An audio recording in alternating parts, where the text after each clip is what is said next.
Boom. Okay, I will shut up now. That's good.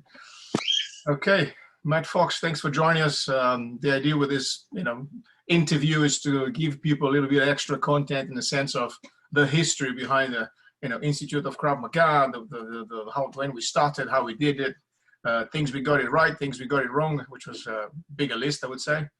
And I've been talking to different people that I met along this many years. And well, so far it's been entertaining. So we take about an hour, talk about past life, Krav Maga life, and then eventually your field of expertise, which you have plenty to talk about. So is anyone else with a microphone that should be muted there? Let me just check here. Okay, nice, done. Yeah, so thanks for your time. Could you let us know, talk about you a little bit, give us a little background information, the Krav Maga bit, of course. Yeah. Okay. Well, hello everyone. I mean, there's some names that I recognise and some names that I don't, but it's nice to see you all here. So yeah, me and Krav Maga it goes back to I think 2004. So about you in 2005 at the instructor's course, wasn't it? That was when we did the instructor's course, yes, but we'd actually met before that. We met, you came over and did a session in Beaconsfield, where I was, Beaconsfield? Yeah, Beaconsfield, where I was, I think it was Beaconsfield. I was a student and I'd got injured doing something, and so I couldn't take part, but you were there basically I remember taking out every single student one by one systematically, and I don't remember the bit now. No, but it was it was about 2004, late 2004. You started training with who was it? Was Nick? Nick Mason, yeah. Yeah, it was Nick. Okay, yeah.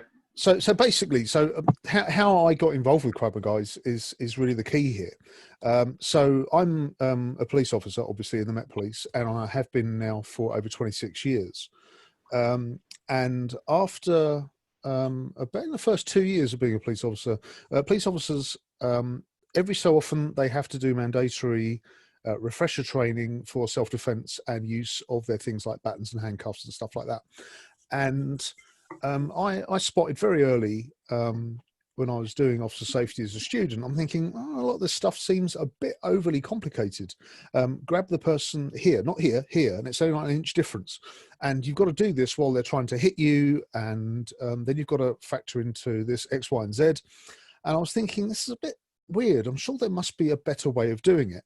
And looking at also a lot of the instructors at the time were quite fit, muscular ex-army PTI types, one finger push-ups for hours, and the officers doing the training were actually the opposite side of the coin. They were not very fit, not very strong, and were having a lot of difficulty. A lot of them also, because of whatever experiences they had in the police or in life in general, they were carrying injuries or they were carrying limitations in mobility. So I was thinking, this is really, really odd the way this is all set up. I thought, is there a better way? But I thought the best way to do it at the start is to get trained as an officer safety instructor myself. So I got the officer safety instructor course, and then I started doing sessions. And again, a lot of officers would come up to me at the end of a session and say, that was really, really good. I really enjoyed it. It was a lot of fun, but does it actually work? And is it good enough for us? There must be another way. And I was thinking to myself, I'm getting these inquiries a lot. So I started to look around. The internet was a thing then, albeit very, very limited, not the sort of powerhouse it was now. You did have a Google, but, it wasn't giving you millions of TikTok viral videos as your first option. Yeah, it was way different. It was, yeah, it just told you what you wanted to know, basically. It was like, I want to know this, here you are, not that's very good. And have you considered this video of somebody doing it dressed as a flower? I started to look around, and I kept hearing about this thing called Krav Maga, and I thought, it sounds very interesting. Sounds like a Greek yogurt, isn't it? Originally, when I first saw Krav Maga, it wasn't written like it is over your shoulder there. It was sort of KR, I think it was KRAVM apostrophe GA, and that is very strange sort of punctuation to the English, because we obviously think that we invented everything. When we see an alphabet that looks slightly odd, we think, oh, what's going on here with these squiggles and lines? So how do you pronounce it for a start? So once I'd found out that it was called Krav Maga, I thought, well, it sounds interesting, and it seems that it's very, very popular in Israel, and they use it over a wide expanse of society, but I didn't really know much more than that. But I did know that a lot of law enforcement agencies all over the world were saying, we had plan A, and then we saw Krav Maga, and our game changed. So whenever people were coming up to me and saying, is there another way? I'd always be saying, well, a lot of law enforcement agencies use something called Krav Maga. But in the back of my mind, I felt a little bit of a hypocrite because I'd never actually seen anything of it. So a critical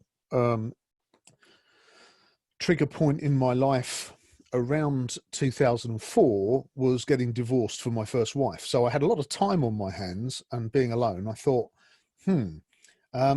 let's have a look for Krav Maga. So again, I put into Google Krav Maga, and out came Institute, not Institute, sorry. It was just the IKMF, International Krav Maga Federation, and there was a lesson. I was living in Hillingdon at the time, in Uxbridge, northwest London, and I saw there was lessons at Slough, which was only about 10 miles away, on a Saturday morning, and I know Slough quite well.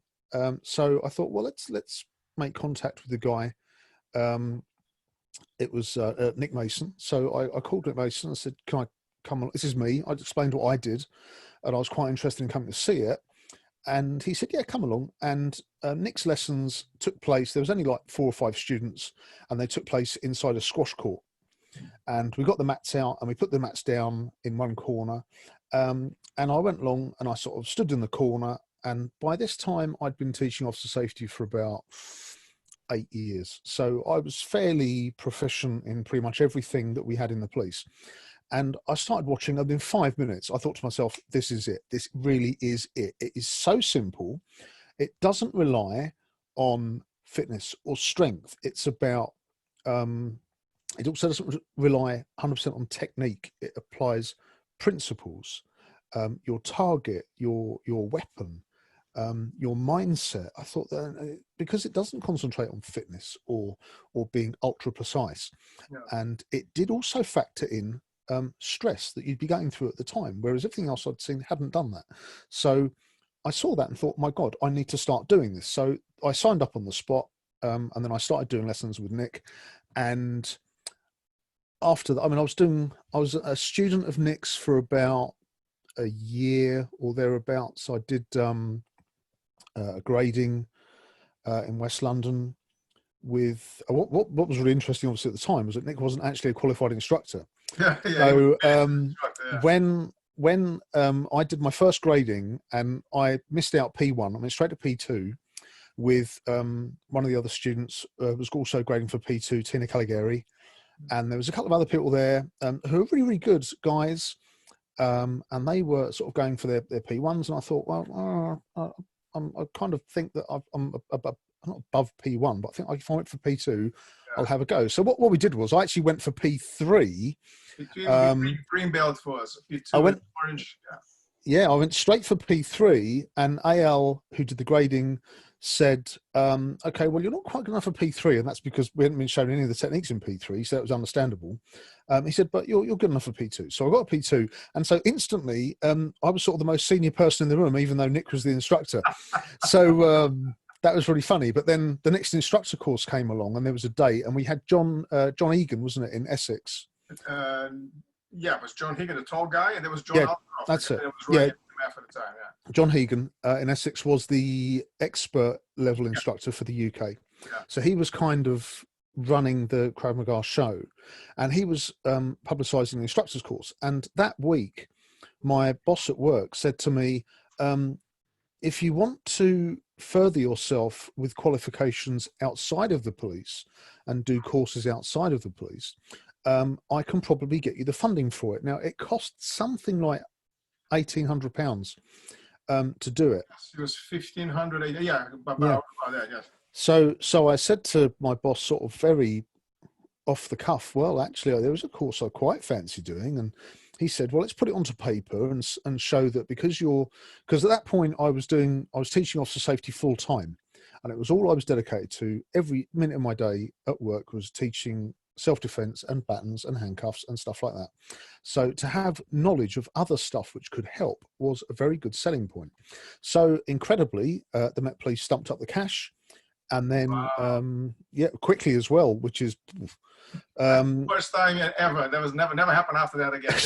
Exactly. I mean, it's just phenomenal. I should have had some sort of photograph of somebody handing over a check. But with your check, this, look at me. It was like when somebody, like the children in need, like a 25-foot check, give it to John Hagan. Then an instructor's course, yeah. But did the instructor's course. Phenomenally hot in that pokey little dojo. Did you know, let me put it this way, there was the biggest, in terms of number, the biggest instructor's course ever run. You had 30 people there. Yeah. 30. And it was like, wow. I mean, it was very, very physically difficult. But also at the same time, it was one of the most hilarious things I've ever been involved with. When you factor in, we had Amnon, because Al was recovering from a torn Achilles tendon. So he was in an air boot, so he couldn't really teach anything that required a lot of mobility. So Amnon was there and Tamir was there, and between them, and then a bit later on for part 3 of the course, we also had, who's the guy who's now one of the masters? He's Zevik, yes, Zevik. Yeah. And he did part 3, and it was just one of the most hilarious things going, because one of the enduring memories I have of that course is they obviously broke the guy's foot on the first day. No, it was because it was a jiu-jitsu club. It was the Hoist Gracie Jiu-Jitsu Academy, and I love Amnon. Amnon, for me, I think he's one of the funniest guys I've ever met, and he was there, and he looked like a guy who he looked like an angry man who'd just been smashed in the face with a plank before starting the class. He looked really, and then he was there, and we were about to go onto the mats, and obviously the guy who owns it said, "Oh, you can't wear boots on the mat. You've got to take them off." So he took off his boots, and he had these Simpson socks on. And at that point, all of the mystique about him being this elite special forces instructor just went. And but what really made me laugh about Amnon was, Amnon. I mean, he's a phenomenal instructor. He's so good. I mean, what he does, he's so good. But what really impressed me about him was his analytical mind. When he was looking at everything else, he was watching because we had a lunch break, and in the lunch break they would do their jiu-jitsu classes while we were having a rest. And Amnon would be standing at the side, and he'd be watching very, very carefully a lot of the techniques, the practice. And then one day he said to the instructor, do you mind if I just join in? And it was like, yeah, sure, okay, fine, come and join in. And they gave him a gi top, and they did it up with a little white belt. And they said, "Oh, you can go with this white belt over there. The white belt's been coming here quite a while." And after about 10 seconds, Amnon had completely crushed this guy. So they were like, "Okay, well, let's give you another belt." And I think the orange belt now, yeah, they moved him up, and by the end of the hour. And don't forget, he'd already been teaching for like 4 hours in the morning, quite hard, full-on stuff, very high physical intensity. Then he'd just done an hour of BJJ. And by the end of the BJJ, he was up to like blue belts, systematically just picking them off. And when they were doing the stretch, the warm down, everybody that he'd been paired with was just glaring at him. Like, who is this guy? He's turned up. He speaks slightly funny. Oh, yeah. He wears comedy socks. But everything I've done to try and to get him to tap out, he's wriggled out, and then there's got me in some sort of headlock or arm lock, and they just couldn't work him out. He was phenomenal, and I was just standing on the side laughing my head off. It was a brilliant time. One thing I'll never forget that course is we had a guy, a Ukrainian guy, very short. Funny enough, he had no hair, as bald as me, like this. All the best instructors have no hair. Yeah, sure. And then you made a joke about the Precious, about the Lord of the Rings with the guy there at one stage. Everybody was very silent, serious, explaining, introducing themselves, and then you said, "Oh, take me back, precious," and that just destroyed everybody. Well, also, I mean, on the course, we also had on the very first day, we sat there and AL. He had us all in the side room, and said, "Can you just tell us about yourself?"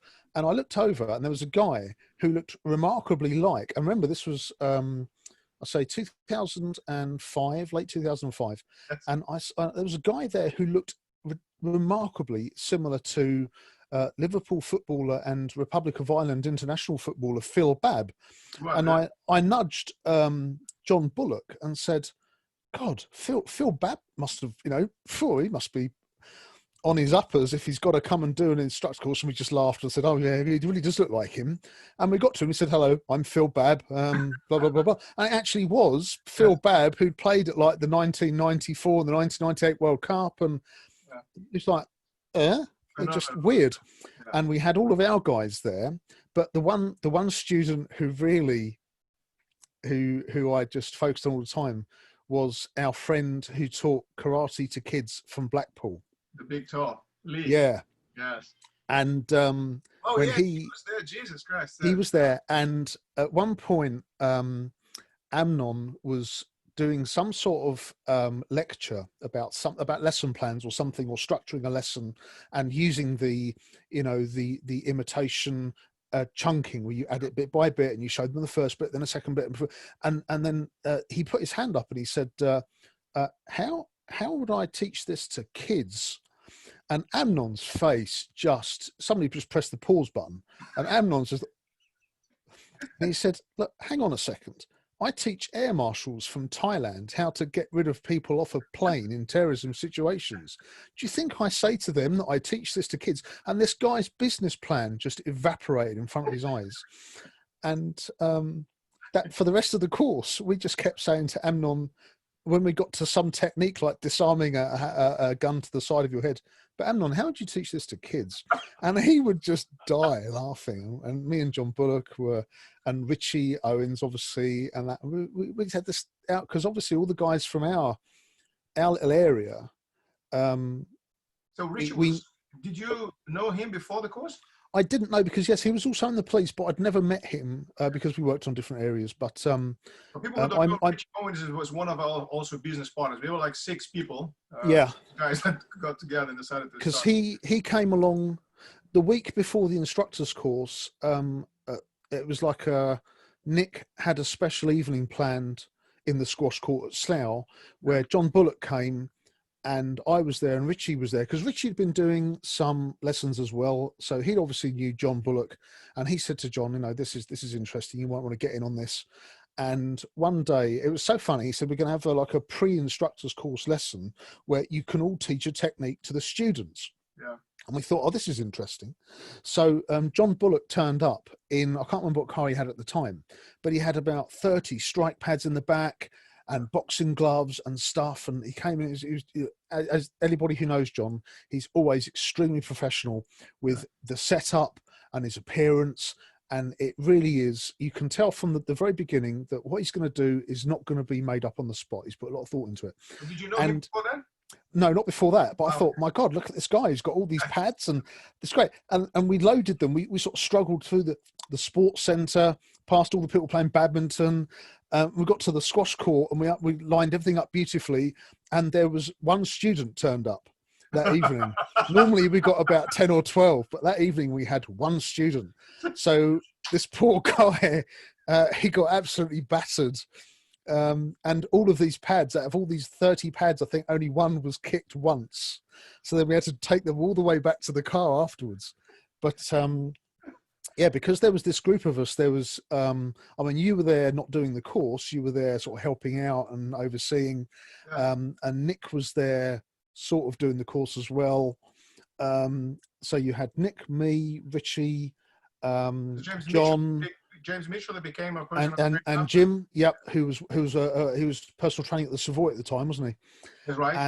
And so we had that group of us, and also Jim Maidment. Jim Maidment, yes. Who was another one of the students like him, club. Yeah, and so you had that little group of us, and we all sort of knew what was going to be happening after the course. We knew that we were going to be forming this one club, and Jim was looking to do his thing down in Basingstoke, but the rest of us were all going to be doing our course, our classes. And we had you forgot that was Stuart McGill, the guy who came up with Urban Krav Maga. Well, Stuart McGill wasn't there on that course, was he? I think he was. Was he? I didn't know him. It was him and the other guy called Jason, a very Scottish guy, very small. There used to be a black belt in judo, shaven head, which now is in Boston, US, and is a 5th-degree expert. Wrote books about the stuff and all that. The Scottish guys were hilarious, absolutely, because they couldn't understand a word of the Israelis, and the Israelis couldn't understand a word of the Scots. So a lot of the time, a Brazilian had to spend translating between Scottish and Israeli to see what everybody wanted to talk about, and it was superb. Oh, but, and we had the ginger guy from Australia. Remember what's his name? Oh, yes. Yes. Oh, wow. Yeah, I remember him. He was really good. I saw him after a while, and I had to ask him to leave, not to come back anymore, because he was beating the crap out of the students in classes. Yeah, and he went on to be the Australia coordinator or something, didn't he? I can't remember his name, but yeah, he was a nice guy. I liked him. But it was a really good course. And then after that, obviously, we then met up in the hotel on the Edgware Road with various napkins and pens, and started to sort of lay down onto paper the empire. And now afford these huge vinyl signs that are behind you. There you go. Websites and T-shirts and merchandise and all sorts of things. Yeah. Pre-grade. I mean, we were the first people to do pre-gradings. Yeah. Do you know where the pre-grading comes from? Came from my karate background in Brazil, where we used to have the pre-grading there in order to teach people the stuff and know. At least you have an idea what you're doing. So I thought, hold on, what about if we suggest that? What about if we start doing it? And then we suggested to the Israelis, and look, we can do this. We can generate more kesef. Oh, that's such a great idea. So let's do it. Well, the funny thing is that, I mean, it's a very sound idea in so many levels, but mainly what resonates really well with the students is that it shows that you want them to pass, and you want to get them as prepared as possible. Because don't forget, for everybody else who's watching, when we had a grading, it wasn't at the beginning, it wasn't just our club. You'd get clubs from all over London, in fact, all over the southeast. There were some guys who drove from Cardiff. Yeah. They'd left at like 4 in the morning to get to this first grading. And you don't want people, and they failed. Yeah, they failed epically. So you don't want your students to fail. They've invested all this time, and if they are good enough, they should pass. And so you need to have this pre-grading just to iron out those little crinkles. And funnily enough, in the police world, we had because at that point now, I was doing officer safety full time, but now I was responsible. I was in Westminster, which is the most sort of densely compact area of London, and it's proper. I call it proper London, where the Queen lives. Right. You get a lot of people say, "Oh yes, I work in London." Where do you work? Bromley. No, that's not London. That's closer to Calais than it is Buckingham Palace. So I liked to Westminster very much, and so I actually ended up being like the coordinator. Even though I had like a sergeant and an inspector above me, I would be the one who'd be having to come up with a training program, to come up with lesson drills and routines, and I had to keep track as well, the admin of all of, we had like 3,000 officers a year, which is 10% of the total officers in the whole Met were focused in one like 4 or 5 square mile area. So I was doing all that, and I also had the power. They said, when we need new instructors, you need to say who they're going to be. And I thought, well, that's okay. I've got an idea of people who might want to be instructors, who I think are going to be good instructors. But we got a few who applied, and then they went to Hendon to do the instructor course, and they got booted off the course after like 2 days.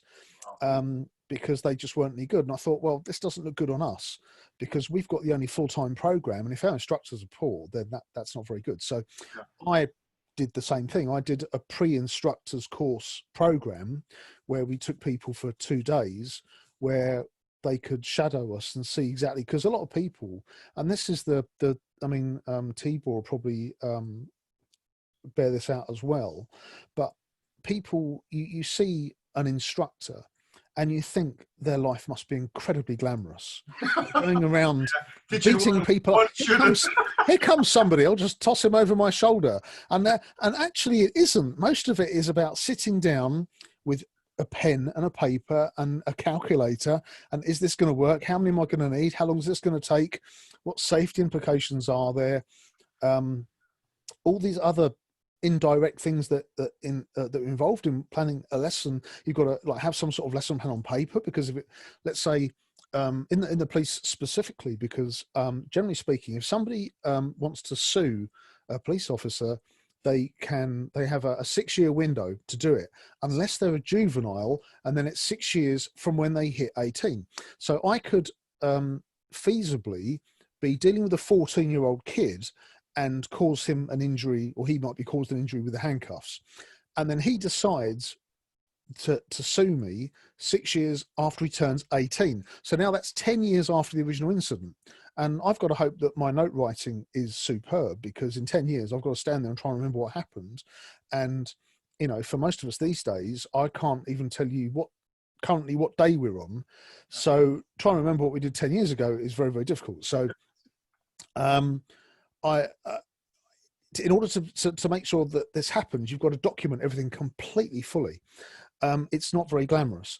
And there's a lot of planning and preparation, and there's a lot of admin afterwards. So we used to show these. Let me interrupt you there. Just to show people that back in the day, as we were saying, Krav Maga lessons are a bit of a going to the Wild West. You know, let's turn up in class and do the best. Bring your boxing gloves. You're going to punch one another until you cannot stand anymore. First man to bleed, that's it. We go home. That's the end of it. But that's the thing. In the squash courts, I mean, Christ, don't get me started on the first time we went to Poland. Holy mackerel. Oh, but, health and safety, no word in Polish for that. But when we went to the squash courts on these Saturday mornings with Nick Mason's lessons, we would have like hardcore 10 minutes where we'd do all the technique, and then we'd say, right, there's only like 5 of us here. Is this actually going to work? And we'd put on these really good head guards, and we would just punch each other in the face at full pelt and everything. And there was this Asian guy, I'll never forget him. When he stood side on, he looked like a golf putter. He was so slim, and he put this head guard on, and he got this punch in the face. The first punch that hits him in the face, he just sat there, and like in the cartoons where they have "out to lunch" written on their eyes, they were just revolving. And okay, maybe 50% power. Next one, I don't know. Hit him too hard. Wow. So yeah, back then it was like we'd go full speed, but then. When we formed the institute, we stuck to this rigid, warm up. Then we have the main educational bit, and then you have like the assessment stage, I suppose. And then you have the cool down at the end, and it was all beautifully structured. And obviously, you had direct debits as opposed to people just turning up with a $5 on the door, which is very, as John Bullock would say, very fish and chip. Fish and chip. And it was so professionally managed right from the word go, that I think that's really why that we're still going in the stage that you are now. Yeah, we were. I was teaching with another guy, the guy who was actually running the club at the time, this instructor's course at the time. So, and then when I left, we had students that had passed from P0 white belt to the orange to P2. So I used to teach them. Remember the Notting Hill? There was a class in Notting Hill in a school. Not a school. It was like Alcoholics Anonymous and yes. Addict Anonymous and all sorts of anonymous there, except us. We used to wear a uniform. Krav Maga Anonymous. Exactly. And so when I left and joined you guys, and we started with the institute, we had about 20 guys leaving and joining. So I'm going to be teaching for another bunch of guys there. So okay, we're leaving this guy and then joining you there. So we had 20 people in the very first month. I'll never forget that. And then after that, the numbers just grow up to the point we reached about 600 people in 5 different areas. So it was it was an interesting curve. And at the time we had John Hegan, Mark, what's his name? Mark, the guy who was already an expert. I'm trying to remember his name now, in Ealing. And then there was this club in Central London with Sue Dixon, the one I started. Yes. They were like 3. Yes, so Tottenham Court Road. That was the one. Yeah, and those were the 3, only 3 Krav clubs. So the choice was like this one, that one, or the other one. That was it. There was no, you couldn't pick. So it was very, very interesting. But continue. Talk about the trip to Poland. We took 11 from Hendon to Poland to show them Krav. But I mean, that one I wasn't really a part of, because that one was organised by John Bullock along with Danny, who was the instructor at Hendon. Danny Colleen, yeah. So because Danny Colleen obviously was another instructor at Hendon who was quite wide-minded and he was very senior, wasn't at the time? Yeah, he was one of the Hendon instructors. Because again, what's interesting for me as a police officer is how sort of our self-defense has changed from when I joined in 1994 to the stage we're at now. Now, and this will sort of link back into the Polish trip in a second, but in 1994, it really was, here is, the concept is you will do this, you will do this, you will do this, and there will be no flexibility at all. And you're going to be attacked, you're going to be stressed, but we're not going to worry about that. Just ignore that. You're going to do this, this, and this, and you're going to be grabbing with millimeter precision, and you're going to be performing these prescribed moves, and everything will be fine. Trust me. And for instance, when I got the rigid handcuffs in 1994, they were introduced, and I was one of the first sort of waves of officers through Hendon to be given them as their normal issue. We had to learn 32 different handcuff techniques. Which to be performed under stress, of course. I can't remember 32 people's names if I go into a room, and I've met all of them before. There'll be a lot of pointing and thinking. It was 30. Now they teach really just 3 techniques, because those 3 techniques actually are comprised of 8 or 9 other little concepts which are transferable. If it was down to me, I would only teach 1 technique, but I teach it with 5 different start positions, so that officers were always focusing on the end result. Because at the moment, when you've got somebody who's under incredible physical and mental stress, and don't forget, as a police officer, you're having to, when you're out dealing with people, you're having to make an assessment in the first 5 seconds on whether the person you're speaking to is, well, A, mentally disturbed, and B, as a result of that, going to kill you. And you've had no mental health training that a psychiatric nurse would have. So your job is phenomenally difficult from the start. And as a result, if you don't have a very high level of situational awareness, you can be taken by surprise, and the other person always has the upper hand because they know what they're going to do. And suddenly you can go from 0 to 100 in terms of stress, both physical and mental, in less time than it takes for me to click my fingers.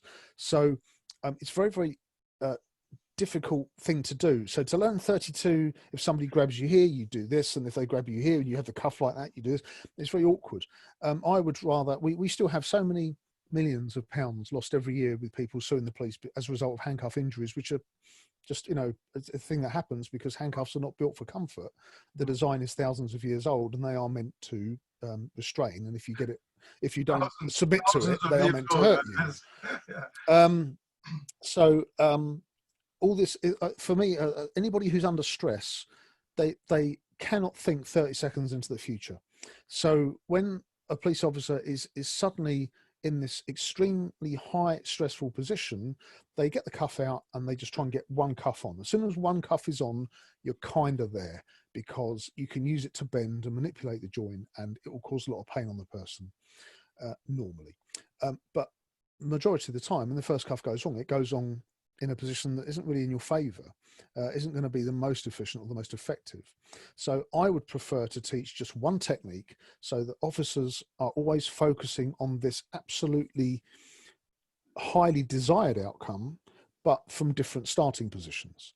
But anyway, we had this Danny Colleen, and again, he was at Hendon. You had these instructors at Hendon who everybody sort of looked at as being the mothership, and they were very experienced. They're very, a lot of different people with a lot of different backgrounds, and they'd all come, but ultimately they still were teaching the officer safety way, and there was not really any flexibility in that. But Danny was very open-minded, and so he came on one of the city extremes that we did. Yeah, for people who don't know the story, we met a guy once. He used to teach, still teach Krav Maga in Poland. Has a big club there, big organization. And when we saw this guy teaching, we went like, oh, okay, these Israelis used to teach in a certain way, in a certain format. The guy comes and chokes you, you do this, and you escape, and that's it, finished. This guy took it to another level. No. The attacker is going to come back with a knife now, trying to kill you, pull a gun. There's a returning attacker, stuff that we do in class today. But back in the day, it was like, oh, wait a minute. Is this something completely different? But we can add this into what we know already. So as a bunch of instructors, especially young instructors, we, got fascinated. It's like, Christmas, let's go. So we used to travel to Poland twice a month, to give an idea, twice a month. To train. There was a weekend training called the City Extreme, where we used to go and train Krav Maga in a tram, and then eventually the tram would be actually taken on in the middle of the town. And people would try and get on. Yes, and people it would stop at red lights, and you'd have elderly ladies hitting the door with their cane, and the other side of the door you had people with rubber guns in their face, and the ladies were like, Poland, normal day. Normal stuff, yeah. So that's when we met a bunch of people that took our Krav Maga to another level completely. And there'd be stuff done in the swimming pool, in water, stuff done in the snow. You had that CQC house, the Polish SAS.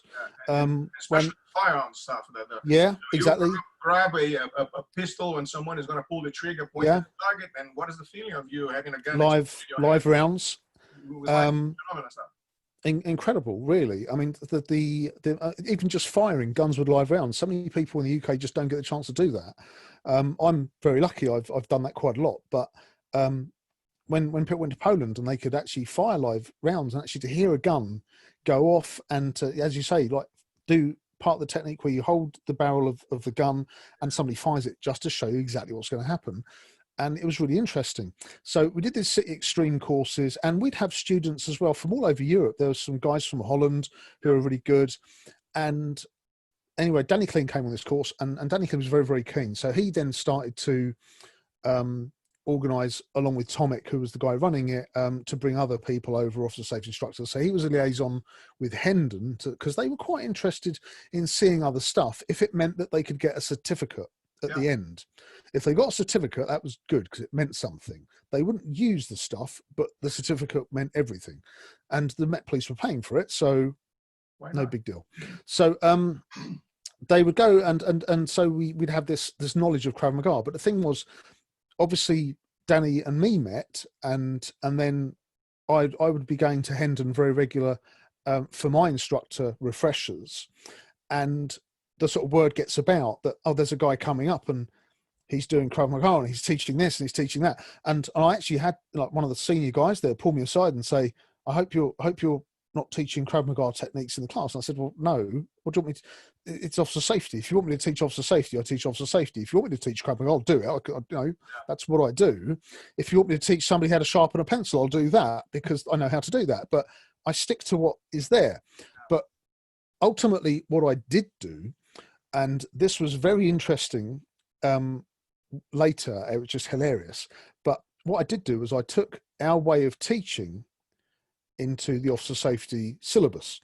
So I would say, right, you're going to be doing one sort of drill that I had come up with was like an assault course. We had a student, and this would kill the students, but it would take no more than 2.5 minutes, and it would simulate very real stress that would be put under. So we would have them start off with just pushing somebody away repeatedly, and we had areas in the gym that were coned out like little squares, and you'd start in one square with an instructor nearby, blew a whistle, and they'd have a stopwatch. After 30 seconds he'd blow a whistle, you'd move to the next square where it'd be a different set of attacks, then you go to the next square, you go work your way around back to the beginning.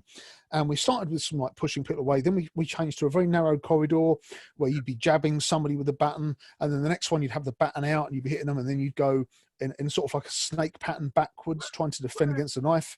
I have this memory of a place, I think you took us there, where they had this room with foam furniture. Everything was made of this very thick foam. That would have been, I think that's one of the public order places. That would have been Martin Graves, who probably coordinated that, because he left the police to go and work for them. So they had like a guy lie on a bed and said, I have to go to the room and handcuff this guy and take him out.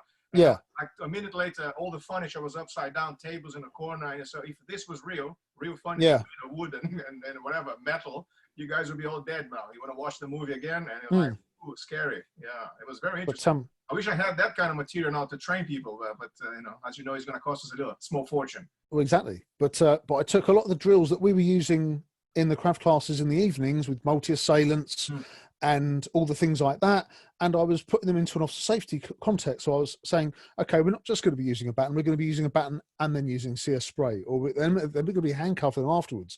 So when you're at the point now where you're physically ruined, now you've got to do the most complicated maneuver possible with a handcuff, because that is what's going to cause you problems. And then when I went up to Hendon for refreshers every so often, we had Jim Sutherland, we had Laurie Goldberg, and they were obviously, Laurie Goldberg obviously was interested in Krav Maga anyway, because he'd come across it being Jewish, and Jim Sutherland slept with a knife under his pillow, so he was interested in Krav Maga because of the knife aspect. So one day they'd come out and assess me every so often, and I'd sort of show them a little drill that we'd use on a Tuesday or Wednesday or Thursday, and with things like multi-assailants and stuff like that. And then one day, and this is absolutely gobsmacking, I went up for my my refresher, and we'd only just started doing like defenses against guns. Defense against guns before a certain point, which was about 2010, was hands up. That was it. But then they started to move on to trying to deflect the gun and blah, blah, blah. And so we had, we changed our approach to knives. We've changed our approach to guns. And one day we went there and they said, right, we're going to do this drill now. And there'd be about 20 of us in a class. And they said, right, we're going to do this drill. And one of you is going to have a knife. One of you is going to have a pad. One of you is going to have a gun. I'm going, I recognize this from somewhere. And some of the students were saying, so hang on, there's going to be like 4 attackers. And then, yeah. And then just before we started, Jim Sutherland turned to me and just said, take it easy, please. and you could look around the room and people were having real problems linking these things together. And then I was having a hell of a time, because for me, this was just Tuesday night or Wednesday night. It was, here comes a pad. Blam, here comes a knife, get rid of that. Do you want it? That's gone. Here comes the guns in your head, get rid of that, and we'll move on to the next one. And within 5 seconds, all of my attackers were either on the floor or looking for their weapons. Yeah. And I said, no, this is fun, let's keep going. That was a real sea change, because that was the first time they'd used one of our drills in a police, in an official capacity, and saying, this is what we want you to consider when you're teaching your officers. So at that point, we'd now come full circle from when I'd thought there must be a better way, to finding the better way, to learning the better way, and now seeing the better way being put into official practice. One of the things I will never forget is that the very first half an hour of that weekend in Poland with all these senior police officers, these are the guys that, as you said, the big fat ones writing the curriculum for the Met Police. So they were sitting on the floor, and then Jacek, remember Jacek, the guy with the two in the floor, with a gas mask, and the other one with a hairstyle like mine, blue eyes, looked like a psychopath, but very nice guy. Jacek, he taught on the City Extreme because he was involved in a really serious car accident. No, this was it was after, it was when and he'd just been released from hospital, and his leg was all pinned together, and a week later he's teaching gun disarms on a City Extreme. He's got a crutch, he just don't need that, and he's hobbling around, and you think, oh God, this guy is exactly. He was in Russia teaching a course, and he tore his biceps from the shoulder on the top of here. So the biceps came down. He was in a big lump, and he managed to finish the instructor's course, flew back to Poland, and then had a surgery. It was that the kind of mindset I keep telling people, that you have no idea what you're talking about. You need to speak to exactly. But he asked Chuck to come here. I had one of those wooden machetes. It wasn't a machete, it was a small axe with a rubber edge. The wedge was. So he said, grab this thing and hit him in the head with it. I was like, oh, sure. I grabbed the thing and I tried to crack him in the head. So he deflected with a stabbing. Instead of the punch, and he used an elbow my chest, and then hit him in the groin full on with his knee. to the point that he cracked my little plastic groin guard. Yeah. Back in the day, we didn't have shops. We used to go to that Chinese guy in Camden. That's right. There was a one shop, a Chinese guy used to treat people like crap. What do you want? I want to buy it. Oh, yeah, we in the corner. Take it and go home. Pay and ciao. So, and he cracked my groin guard with that knee. So the result of that was a elbow in the chest, knee in the groin. I was on the floor rolling, and I looked over my shoulder. The cops are looking at one another with their eyes wide open like this, thinking, oh my God. So that was the first half an hour of the 3-day course that we had with those guys. I mean, it was an extremely wide, eye-opening experience for the instructors to start to see Krav Maga, because again, they'd heard of it and they'd seen it bits here and there. And again, this is before YouTube was the force it is now, where you can see it 100 different ways. You know, the only sort of materials that we had as instructors was a really ropey DVD of Darren Levine or something from America doing techniques which were half wrong. Yes. But what it meant to the guys at Hendon, and then ultimately to every single officer safety instructor that came after that, was that there was a real change in mindset away from you must grab here, you must strike here, you cannot miss by an inch, it has to be this. And now it really is a completely opposite end of the scale. It's a very, very relaxed, these are the techniques, but if you have to do something else, or if you have to do this and it goes slightly wrong, so be it. Use some common sense, yeah. Yeah, it is literally, you are going to do what your body wants to do. Let's try and make it as effective as possible, which is what the whole ethos of Krav Maga was in the first place. Do you remember the guy called James, the guy from Kettlebell Fever? James, what's his name?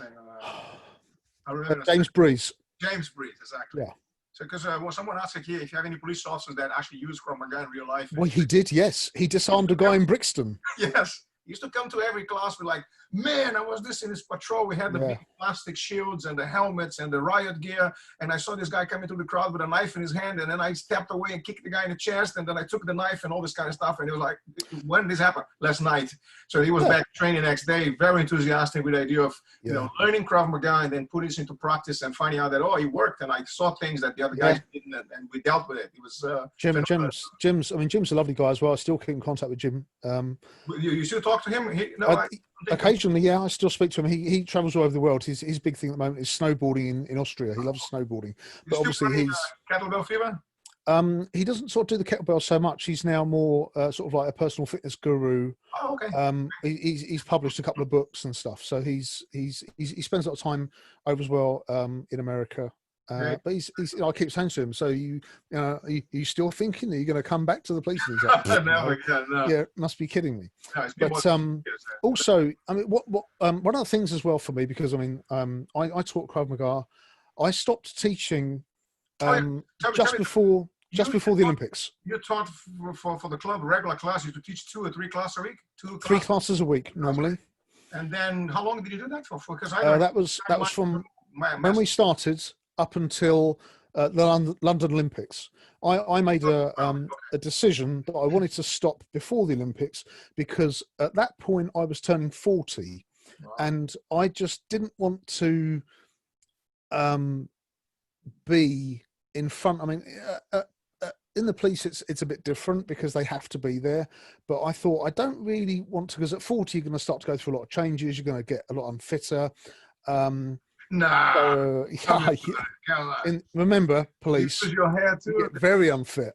All right. But I just thought I'll take a step back. We've got a lot of new instructors coming through. Like there's this young up and coming young hotshot called Tib or something, and there was a few others who are coming through and doing the course. And I thought, you know, we were doing it for. So you know, five. We had up to 14 instructors in our team. 14 people. Yeah. Well, we'd been going 5 years on a full-time basis, and the classes were growing and growing, and we were going to other areas like Cambridge, and it was amazing how the club was really starting to reach out and grow. And at this point now, with more students, we're starting to identify, because we identified Tibor obviously, and said to him, it could actually have been me that I did Tibor's induction. Wow. At Great Portland Street. when he was before he was a student. His first lesson, I did Tibor's induction. This is why Tibor likes GPS so much. He was born there, man. That was exactly. When he opened his eyes, he saw you, mommy. It was his creation. That was his Krav birthing. But we'd identified Tibor and said, you know, this guy's pretty good. We think he's got the mindset, he's got the drive, and he's got the desire to do it. So, you know, I said to him, what do you reckon? And straight, yeah, I'm quite interested. So once we started to see a few of those, it was a case of, well, okay, they're going to do their course, they're going to come through. Okay, I can start to pull back. And so, because the Olympics was such a major thing, and then I was going to be doing stuff after the Olympics. But you also had a kid, didn't you? You had a kid. Yes. Well, I mean, Jack, who's now 12, at the time the Olympics, actually, the Olympics would have been when I had Thomas, the second one. So I now had 2 kids, and they were coming into, I mean, Jack would have been 3 years, nearly 4 years old, and Thomas was less than a year. So I thought... this memory of you I went to the police station to see you one day in a place, another place. And that was in Marylebone. That's my girlfriend. And Suzanne, how are you? Oh no, that was when I did your first aid certification at Harrow Road. Yes, and my now wife was the distressed person who you had to do the checks on stuff. Oh God, yeah, I remember that. It was that CPR that I had to use a few years later. Then. Yeah, so because I had like 2 young kids, I thought now's a good time. Really, I want to just step back. Because I'm out 3 nights a week. Let's get back to home.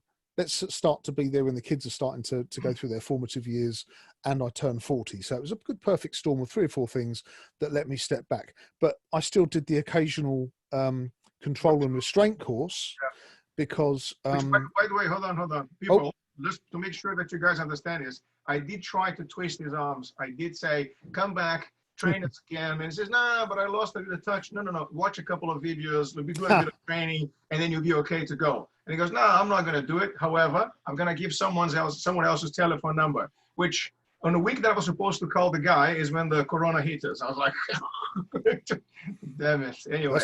I mean, when that goes ahead, you'll have Tony Rickard as your instructor. And Tony he's an ex-prison guard, police officer, police instructor. As long as he's an ex-prisoner, that's okay. Prison guard. He's very, very, but he's very extremely competent in the stuff that I was teaching because, we had this control and restraint course because one of the whole points of Krav Maga is don't stick around, don't stay with them, get out as quick as you can. Yeah. But occasionally there are going to be times when you actually have to keep the person there because they are so dangerous.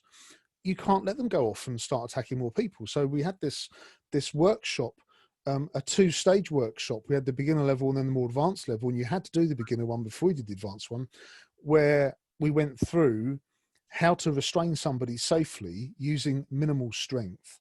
I mean, it all boiled down to the fact you had to have them immobilized first. Yeah. You couldn't just hold on to somebody and hope that they were going to just calm down. You had to use an existing technique to get them to a point where they're immobilized and then use restraint to stop them from moving in a safe way that they wouldn't be in any danger while they're being restrained, and that when the police turned up, they'd be in the best possible shape, all things considered, for them to be handed over. So I kept doing a few of those courses. Sure. But yeah, it was interesting time. We had, my timeline is all messed up. I remember events, but don't ask me dates. I mean, when you mention things, I remember that workshop. It happened between this and that, and I have memories of it, bits and bobs. And but of course, now you brought many of them back, and we could talk about this for the next 5 hours. It's amazing. I mean, what I would say is that what originally when I'd heard about Krav Maga and I hadn't seen it, I instantly knew that it was the right thing to do because it didn't focus on strength. It didn't focus on a perfect technique. It didn't focus on you having a perfectly clear Zen-like mind during everything kicking off. It was perfectly acceptable for you to be able to do it well, carrying an existing injury or some limitation condition. And I thought, this is so perfect. But then obviously you get asked questions all the time, like, oh, well, it's not good. What amused me was the early publicity that we used to have on the website, and this was the same for every single Krav Maga school, was as used by celebrities, including Jennifer Lopez. And it's like, seriously, she was in one film where she trained for about 2 months. Yeah. And then do you really think Jennifer Lopez is out there now fending off fans with an elbow to the face when she's got these 3 6'8" bodyguards around her? But, you know, people like that. Yeah. But what was critical about that message was, and with the film that she did, which was called Enough, if you want to go and check it out, the Krav Maga in it is not bad. For the American version of Krav Maga, it's quite good. Is that it said, look, here you have a massively disparate a matchup. It was David and Goliath. You have a small, helpless woman against a very big, controlling man, and she comes out. Spoiler alert: she comes out on top. And we get so many people saying, "Oh, but I've got a bit of a funny arm, or I've got funny knees, or I've got," and it would be no problem at all. Come and do it. And some of our, I mean, if you remember, the Death Poodle, I can't remember her name now. Our Polish girl who had hair like, funnily enough, like my background, Marge Simpson, who went on to be an instructor. Magda, that was it. She was tiny. Tibble fell from his chair and I'm laughing. Death Poodle, because of her hair. She used to walk into the class at Hammersmith, because at Hammersmith we had a beginners and an advanced class, and the advanced class were in a different room, and we always decided how many people would go into that class once we'd got a taste of how many was there. And Magda would normally turn up late, like about by 5 or 10 minutes, and you've never seen, when she walked into the room, you'd split the class, the advanced had gone off, and she was advanced. She was really, really good. And she walked in the room, and you would just see the beginners just freeze, in all these men freeze in their tracks, because they knew if they were partnered with her, they were going to be going home with a bruise or a dislocation or bite marks or something. And then you'd say, "Oh, Magda, no, your class is upstairs." And she'd leave, and you'd hear this 15 people collective breath out.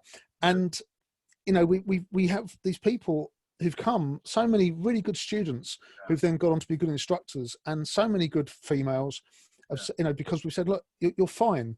I mean, you're small and that, but don't worry about your size. It's not about the size. It is about, I had a guy once at Marylebone, the big venue we had at LA Fitness, Marylebone.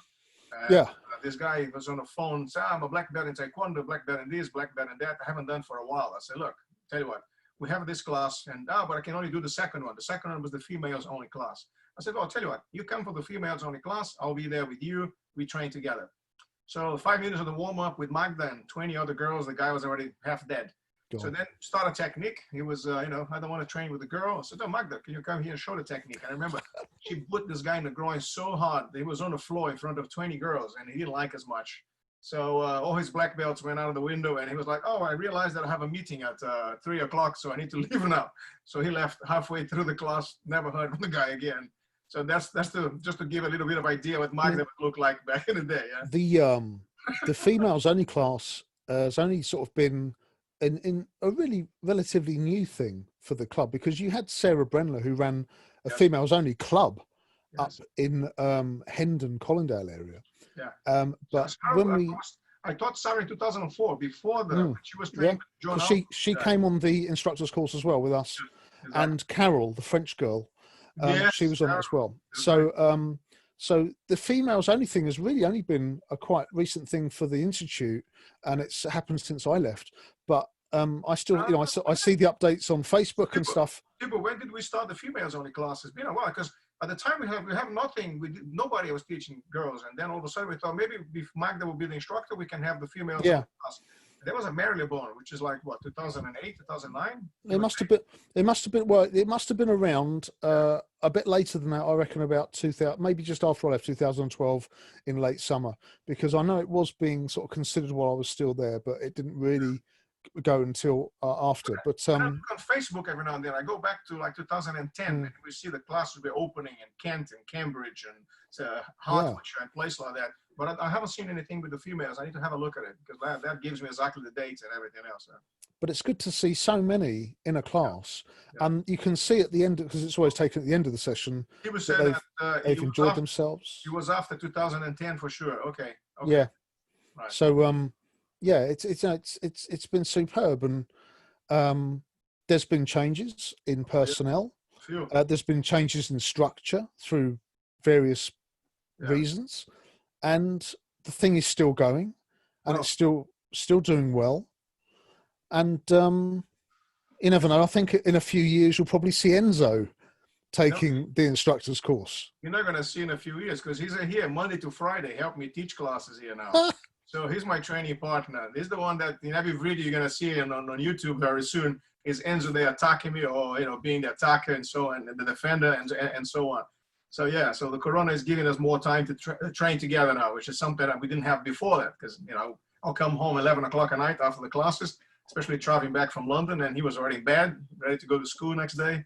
But man, very interesting. So in what you're saying then is in your house, you don't really have lockdown, you have head lockdown. We have headlocks and bear hugs and headlocks and all sorts of things there. The other day he kneed me in the groin. I wasn't wearing a groin guard in front of the live TV audience. It was a very entertaining also. What does Manuel say? My groin guard misses being kicked by Magda. Yeah, Magda. Manuel has been with us for a while now. If I show you a picture, you'll probably remember him. But anyway, man, we've been talking for an hour, and we could go on from longer than that. But let's keep it for the next one. Next one we'll sit down and take it from here, because this kind of stuff I want to use maybe in the future to put a little book or some kind of this is how it happened.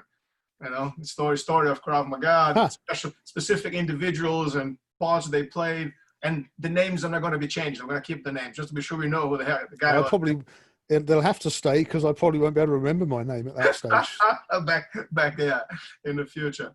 But anyway, guys, anyone would like to ask any questions to Matt or anything like that? Is the time? Yeah, hi, Matt. I've got a two-pronged question. One, do the police still, or does any police force training Krav Maga today? And are they allowed to use it on civilians? Oh God! Well, part two of your question, yes, they definitely are. You see, as well, I mean, in speaking from a Met perspective, at the moment, there used to be every force did their own thing, but then in around 2014, they had a national coming together, and everybody said, look, instead of teaching all these different things, let's just have one manual with all these techniques in, and most of the techniques came from the Met, because that's how the Met works. We're the better than everybody else. We've got more officers. We know more. So we're going to give you the techniques, and you can add your little bits here and there. So now there's a national manual. But what there's always been in the police is there's always been people who have been black belts in everything, but nobody's really tapped into them or said to them, you're fine to do it. It's always been a case of, no, you must do this or you're on your own.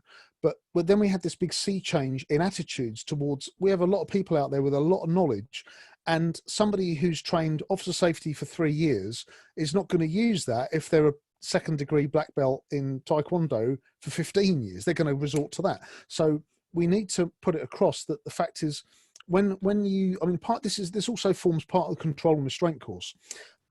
As far as a civilian operating using force out there, people get scared because all they see are pictures, headlines on the Daily Mail of man tackles burglar and goes to prison. Yeah. And it's all these headlines which are very, very counterproductive. But a headline of man tackles burglar and burglar goes to prison doesn't sell a newspaper. So people get a false flag, basically. So what happens is, what civilians need to do is they need to be aware of what they're entitled to do, what they're legally allowed to do in terms of what powers they have in the law to defend themselves. Normally you have common law power for self-defense.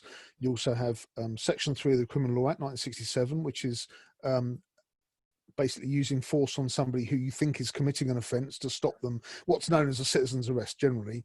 The reason for use of force, all that. Yeah. And so we say to all the officers, know their powers under use of force. And also there's a section 110, I think it is, of the Police and Criminal Evidence Act, which is where we have to use force when we're doing something officially in our line of work. So basically we're covered from so many bases on using force. So as long as officers know what power they're using. For example, self-defense is always common law. It won't be the Criminal Law Act. It won't be Police and Criminal Evidence Act. So if somebody used self-defense, they have to, when they're writing up their notes and they're putting their evidence down as to what they did, when they're justifying their actions, they must put that if they put down, I use self-defense under section 117 of PACE, 117 is, that would be wrong, because section 117 of Police and Criminal Evidence Act doesn't cover for self-defense. So we drill into officers a lot what their powers are, but now it's less of an emphasis on you must use these techniques that we show you. It's, you know, these are the techniques we'd like you to use, because under Health and Safety at Work Act, we have to give you a selection of techniques to keep you safe, because we're sending you out into a dangerous job. So we have to show you something, but ultimately, whatever you need to do, you need to do. So you do get, there are a lot of police officers in all over the country who go to Krav Maga classes. There are a lot of police officers now who are Krav Maga instructors, and because they see it is a much more police friendly version of training. And so, yes, if members of the public, if police need to use Krav Maga on somebody, and you've got to remember as well, what is Krav Maga? Krav Maga is anything, basically, as long as it gets the job done. So police officers can use Krav Maga. The first bit of your question, I can't remember what it was because I was rambling. What was the first bit? I think it was, I think you've answered it though. I was asking if police officers are using Krav Maga today, and also are they able to use it on civilians? And just as you're talking now, if we was attacked and we went into a defend, would we have to then say to the defender, listen, I study Krav Maga, you know, I'm warning you now, don't come any closer, because I will have to defend myself, and it could admit to you being hurt in a severe way? No, the law around self-defense is very, very straightforward, and it links into Krav Maga beautifully, because you have one of your defensive stances is you stand there with your hands up, shoulder width, and like shoulder height, shoulder width apart. And when we were teaching the stances in Krav Maga, I would always, because you had the fighting stance, which was very aggressive looking, and I said the sort of the passive stance where your hands up, semi-passive, I said, this is the most effective thing that you can use in Krav Maga. Never mind striking, never mind any sort of kick or headbutt or punch or using a weapon. It's that basic semi-passive stance of putting your hands up at shoulder width apart. And the reason that is the most effective is because in self-defense law, the judge, there was a stated case, and the judge said that it would be stupid to wait for somebody to be attacked, or there used to be a duty for you to retreat first, but this can't always happen because people just attack you. Instead, if you can show a willingness not to engage aggressively, then after that you're pretty much okay to use force as long as it is proportionate to the threat you're being faced. Now, the best way to show that you don't want to do anything, what does that say to somebody? If you see two people outside a club and one's doing that, putting their hands up in a semi-passive stance, who is the aggressor? Because think of CCTV, think of the citizen journalist who's standing there in the crowd with their phone out and they're filming. All of these things show that you've got this person who's got their hands up, but and for the other person, the aggressor, that you've got a person there who's naturally going to do this, and their guard is still down, but now my hands are 6 inches from their face. And if I needed to suddenly do a preemptive strike, or to grab, if I saw them going to the pocket and creating the elbow silhouette to grab the arm, I'm ready to go. My hands are free, they're empty. I'm ready to engage, but it looks so defensive. And so you don't stand and say, I know this, I know that. I'm sure you've all seen a James Bond film where the villain starts off on a 10-minute monologue while James Bond is wriggling out of his restraints. Just kill the guy already. If you start talking, you're not thinking and you're not watching, and more importantly, you're not hitting. I used to do a lot of drills with the knife, where you're being threatened with a knife in front of you and you strike it with your palm and kick. I would always incorporate some sort of dialogue into this, because, and this specifically, if you think that most people who attack you with knives are going to be men, and men are very well documented, unable to do more than one thing at the same time. So if they're talking to you, they are not attacking you. So you get them to talk. You say, what do you want? What do you want? They say, I want your money. You say, well, sorry, what do you want? And then you know that when they're going to answer that, they're not attacking you. And that is a good moment for you now to explode and deflect the knife, strike them, and get out of town very, very quickly. So to stand there and talk, you're actually disabling yourself from making any attack. So I would be, oh no, don't hit me, bam. Much easier. Yeah, that's what we do anyway, and we train, all the different stances to ensure that people are able to utilize the right one at the right point. But thank you very much anyway. Thank you. No worries. Oh, Matt is one of our instructors, so that's the reason why she's asking the question. That's okay. No, that's cool. Yeah. Learning from from someone with experience, especially in different fields, both fields, it's very important. It's nice to know. Okay. Guys, thanks for taking the time to watch this, and Matt, thank you very much for that. No problem. It's an absolute pleasure. That I'd forgotten about the sense of humor, and now imagine you guys show up at 7 p.m. in a class, having Matt there the first 5 minutes with his sense of humor, and even the English guys who look at one another was like, "What did he say?" I said, "I don't know. I'm the foreigner. I don't get the jokes." He's talking about something, but I hope you guys will understand that. I was like, "No, we didn't get it." Oh, never mind. Leave it. We'll talk about this later. But anyway, thanks for that, and let's hope we can get out of this this life sentence that we are going through now. At least we know how it feels to go to prison, except that we don't make cakes in prison and don't plant tomatoes and paint the fence. But apart from that, everything else will be okay. So thanks for that. No problem at all. It was a pleasure to come. It's nice to see so many people here. And yeah, let's do another one. For sure. Let's get part 2 of it. Cheers, Matt. Great to see you. Thanks a million. Yeah, lovely. Thank you, Michael. Eduardo, thank you for the thumbs up. That's excellent. Thank you very much. Yeah. All right, guys. Thank you. Yeah. Take care, Matt. Thank you. Take care, Tibor. Bye-bye. I knew you had it in you. Yeah. No, he's still under probation. It's been 10 years. Yes. Good one. Cheers. Thank you. Okay. Bye, See you next time, everyone. Have a good rest of the weekend. Ciao, bye. Thank you. Bye. Bye now.